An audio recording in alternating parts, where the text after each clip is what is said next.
Praise the lord. కీర్తనలు 33వ అధ్యాయం. నీతిమంతులారా, యెహోవాను బట్టి ఆనందగానము చేయుడి. స్తుతి చేయుట యథార్థమంతులకు శోభస్కరము.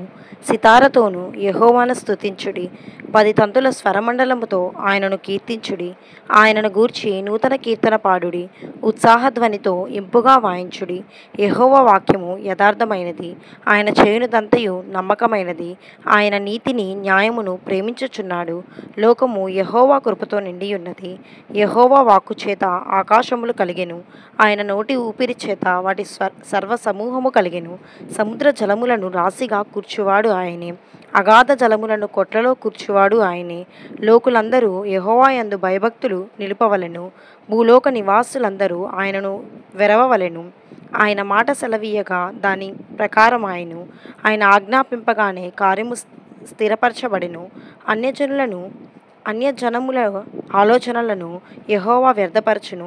జనముల యోచనలను ఆయన నిష్ఫలముగా చేయును. యెహోవా ఆలోచన సదాకాలము నిలుచును. ఆయన సంకల్పములు తరతరములుండును. యెహోవా తమకు దేవుడిగా గల జనులు ధన్యులు. ఆయన తమకు స్వాస్థ్యముగా ఏర్పరచుకొని జనులు ధన్యులు. యెహోవా ఆకాశములో నుండి కనిపెట్టుచున్నాడు. ఆయన నరులందరినీ దృష్టించియున్నాడు. తానున్న నివాస స్థలములలో నుండి భూలోక నివాసులందరి వైపు ఆయన చూచుచున్నాడు. ఆయన వారందరి హృదయములను ఏకరీతిగా నిర్మించినవాడు. వారి క్రియలన్నీయు విచారించువాడు, వారిని దర్శించువాడు. ఏ రాజును సేనాబలము చేత రక్షింపబడడు. ఏ వీరుడును అధిక బలము చేత తప్పించుకొనడు.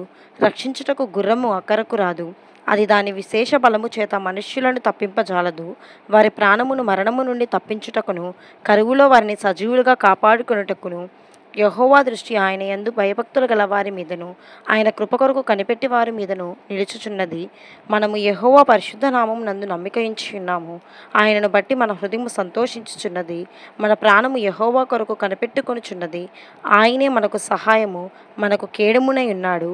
యెహోవా, మేము నీ కొరకు కనిపెట్టుచున్నాము. నీ కృప మా మీద నుండునుగాక. ఆమేన్.